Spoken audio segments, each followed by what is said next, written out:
मेरे प्यारे साथियों, नमस्कार। फ्रेंड्स, आज मैं अंतरिम बजट 2024 के बारे में आपसे कुछ बातें करने जा रहा हूं। अंतरिम बजट क्यों आया है, आप बहुत अच्छे तरीके से जानते हैं।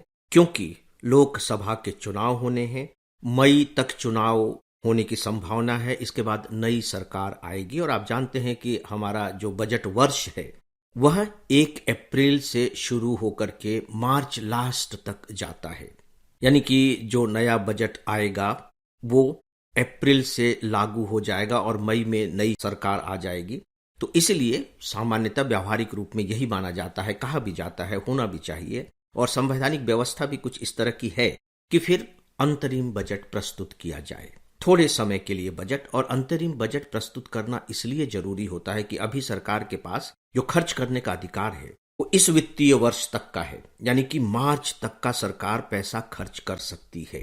आप जानते हैं कि संवैधानिक रूप से सरकार संसद की अनुमति के बिना एक भी पैसा खर्च नहीं कर सकती। तो फिर 1 अप्रैल से सरकार कहां से पैसा लाती? सैलरी देना है और दूसरे खर्चों के लिए। तो ऐसी स्थिति में एक अस्थायी व्यवस्था की गई है जिसे हम अंतरिम बजट कहते हैं। अगर हम इसे एग्जामिनेशन के पॉइंट ऑफ व्यू से समझने की कोशिश करें तो देखिए, नई सरकार बनेगी कब? मई में। अब चुनाव जब डिक्लेयर होंगे तब एग्जैक्ट पता लगेगा। और आपके जो प्री एग्जाम हैं वो कब हो जाने हैं? इसी के आसपास होने हैं। तो ऐसी स्थिति में स्वाभाविक है कि जो प्री आपका एग्जाम होगा तब तक अब कोई दूसरा बजट आने वाला नहीं है।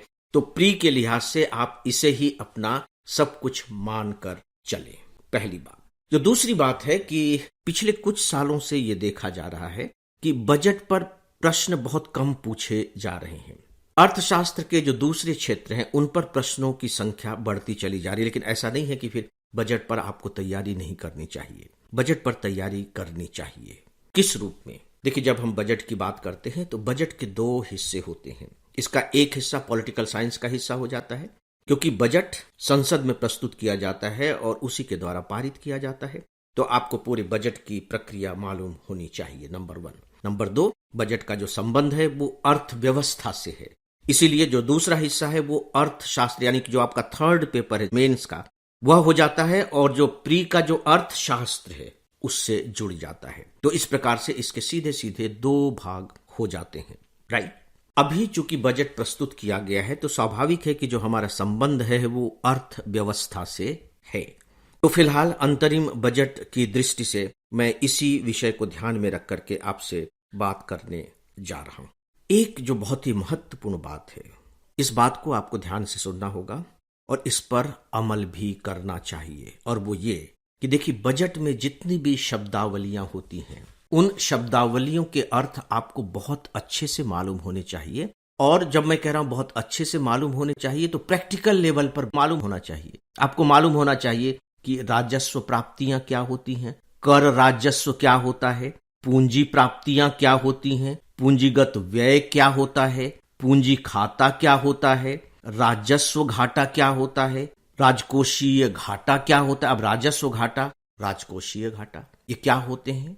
इन पर आपकी बहुत अच्छी समझ होनी चाहिए। देखिए, जो अर्थशास्त्र जो इस तरह की शब्दावलियां होती हैं, याद रखिए, या जो इनकी परिभाषा दी गई होती है, रटने से बात नहीं बनेगी। ये जो सारी परिभाषाएं होती हैं ये अप्लाइड फॉर्म में होती हैं, यानी कि बकायदे अर्थव्यवस्था में इनका उपयोग किया जाता है। इसीलिए इन शब्दावलियों के बहुत ही व्यावहारिक अर्थ आपकी जानकारी में होने चाहिए अगर आप बजट को समझना चाहते हैं तो। बल्कि मैं यूं कहना चाहूंगा कि अगर आप अर्थव्यवस्था को समझना चाहते हैं तो। यहां मैं अपने ऑनलाइन स्टूडेंट्स को याद दिलाना चाहूंगा कि दोस्तों, बजट को लेकर के बहुत विस्तार के साथ मेरा ऑनलाइन लेक्चर है। पार्लियामेंट की जो प्रक्रिया है बजट को लेकर के, वो लेक्चर आपके पॉलिटिकल साइंस के अंतर्गत है। और बजट की जो व्यवस्था होती है उसको लेकर के बहुत विस्तार के साथ और बहुत ही व्यावहारिक स्तर पर हमारे ऑनलाइन कोर्स में मेरा लेक्चर अवेलेबल है। अब मैं आता हूं नेक्स्ट पॉइंट पर। जब आप बजट के बारे में पढ़ते हैं तो वहां आपको आंकड़ों का संजाल दिखाई देता है, बहुत ही जटिलताएं दिखाई देती है। पूरा का पूरा जो बजट है वो आंकड़ों का बैग है, थैला है। अब सवाल ये उठता है कि इनमें से आप अपने लिए किन्हें महत्वपूर्ण समझेंगे, किन्हें महत्वपूर्ण नहीं समझेंगे।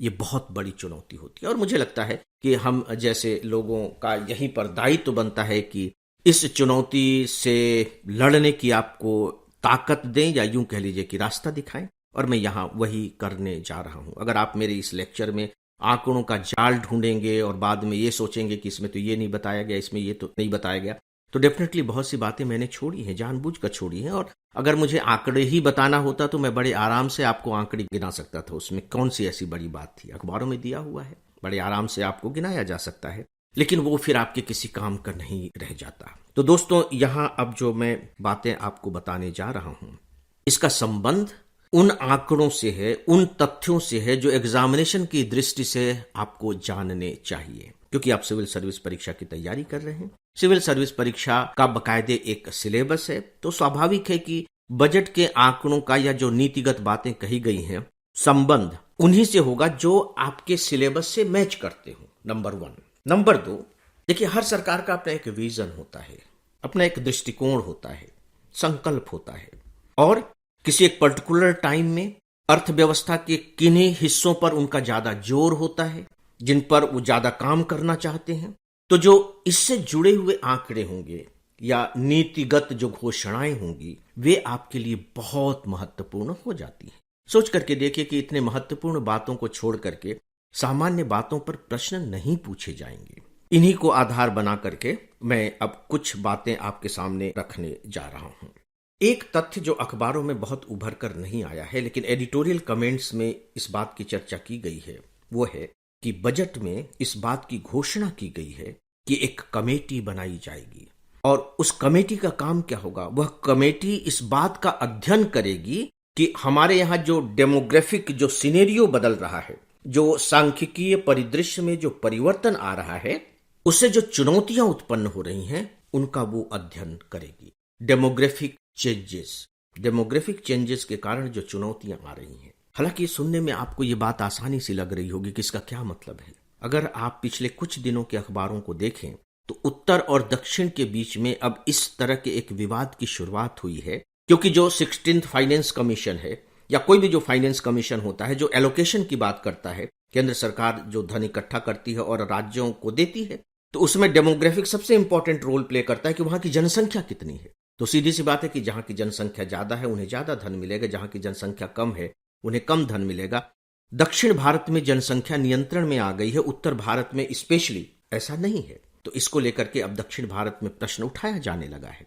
तो अब अगर हम सच में, अगर सच्ची आत्मा के तहत अगर हम फेडरलिज्म को स्थापित रखना चाहते हैं या उसके अनुकूल काम करना चाहते हैं, तो सीधी सी बात है कि इससे जो चैलेंजेस पैदा हो रही हैं, इन्हें टैकल किया जाना चाहिए। और पहली बार सरकार ने इसके लिए एक कमेटी के गठन की घोषणा की है, और ध्यान दीजिए, इसकी घोषणा बजट में की गई है। ये बहुत महत्वपूर्ण घोषणा है परीक्षा की दृष्टि से। अब आप देखें कि इस बजट के बारे में क्या कहा जा रहा है। विकसित भारत का बजट, आपको इसे ध्यान में रखना होगा। विकसित भारत का बजट, इसका मतलब है कि इसमें कौन से ऐसे तत्व हैं जो भारत को विकसित किए जाने के संकल्प का प्रत्यक्षीकरण करते हैं। तो 2-3 बातें आपको बहुत क्लियर हो जानी चाहिए। पहली बात कि देखिए, कैपिटल एक्सपेंडिचर को बढ़ाया गया है, पूंजीगत व्यय को बढ़ाया गया है। पूंजीगत व्यय एक ऐसा व्यय होता है जिससे हम, आप यूं कह लीजिए कि ऐसी चीजों का निर्माण करते हैं जो अभी तो हमें लाभ नहीं देंगे, लेकिन आगे चल करके बहुत लाभ देंगे। अभी तो वो खर्च है, लेकिन बाद में उससे आय होगी। इसे बहुत बढ़ाया गया है, 11.11 लाख करोड़ किया गया है। ये आंकड़ा आपको रट जाना चाहिए। इसके बाद 3 कॉरिडोर बनाने की बात कही गई है। अब ये जो पूंजीगत व्यय है, ये किस पर खर्च होगा? सीधी सी बात है कि एयरपोर्ट बनाए जाएंगे, सड़कें बनाई जाएंगी, बंदरगाह बनाए जाएंगे, इन पर खर्च होगा, ताकि हमारी ट्रांसपोर्ट फैसिलिटी बहुत अच्छी हो सके। इकोनॉमी तो इन्हीं पर टिकी हुई होती है। इसके बाद 3 नए कॉरिडोर बनाने की बात कही गई है। यह भी इसी से रिलेटेड है। पहला जो कॉरिडोर होगा वो एनर्जी और सीमेंट कॉरिडोर होगा। इस कॉरिडोर से इन्हीं वस्तुओं की सप्लाई होगी। फिर एक पोर्ट कनेक्टिविटी कॉरिडोर होगा, बंदरगाहों को एक दूसरे से जोड़ने वाला कॉरिडोर। आप जानते हैं कि हमारा जो विदेश व्यापार है, आयात और निर्यात इसमें दोनों शामिल हैं, 90% व्यापार हमारा समुद्री मार्ग से होता है, और समुद्री मार्ग यानी कि पोर्ट, तो पोर्ट के लिए होगा। और जो तीसरा कॉरिडोर है वो है हाई डेंसिटी ट्रैफिक कॉरिडोर, यानी कि ऐसे रेल मार्ग जहां यात्री रेलों की संख्या बहुत ज्यादा हो गई है, उनके लिए अलग से कॉरिडोर होगा, ताकि ट्रेन अपने समय पर आ जा सके। तो ये 3 जो कॉरिडोर हैं, ये बहुत इंपॉर्टेंट कॉरिडोर हैं। दोस्तों, बेरोजगारी की अक्सर बात होती है। ग्रामीण बेरोजगारी बहुत ज्यादा बढ़ रही है, शिक्षा की तो बढ़ ही रही है। तो मनरेगा का जो बजट है इस साल 43% बढ़ा दिया गया है, बहुत बढ़ाया गया है, और इसे बढ़ा करके कर दिया गया है 86,000 करोड़ रुपए। जो जेंडर बजट होता है, जेंडर बजट के बारे में आपको अलग से मालूम होना चाहिए। उसमें यह घोषणा की गई है कि 5 साल में 3 करोड़ लखपति दीदियां तैयार की जाएंगी। 3 करोड़ लखपति दीदियां, जो सेल्फ हेल्प ग्रुप है, उनकी जो महिलाएं हैं, उन्हें वित्तीय सहायता दी जाएगी लखपति बनने में। अब आप देखिए कि महिला सशक्तिकरण से ये बात जुड़ गई है। पीएम आवास योजना के तहत 5 साल में 2 करोड़ आवास बनाने की घोषणा की गई है। तो आवास योजना से इसमें बहुत मदद मिलेगी। तो इस तरीके से कुछ जो बहुत इंपॉर्टेंट घोषणाएं हैं वे मैंने आपके सामने रखी हैं। बहुत से और बातें हैं जो कही जा सकती हैं, लेकिन मुझे लगता है कि अगर उनकी भी चर्चा की जाएगी तो ये जो महत्वपूर्ण बातें हैं शायद उस भीड़ में खो जाएंगी। तो फ्रेंड्स, ये कुछ महत्वपूर्ण तथ्य थे अंतरिम बजट 2024 के बारे में। इसके बारे में बस इतना ही, और इसी के साथ ही आज के इस डेली ऑडियो लेक्चर को यहीं समाप्त करता हूं। नमस्कार।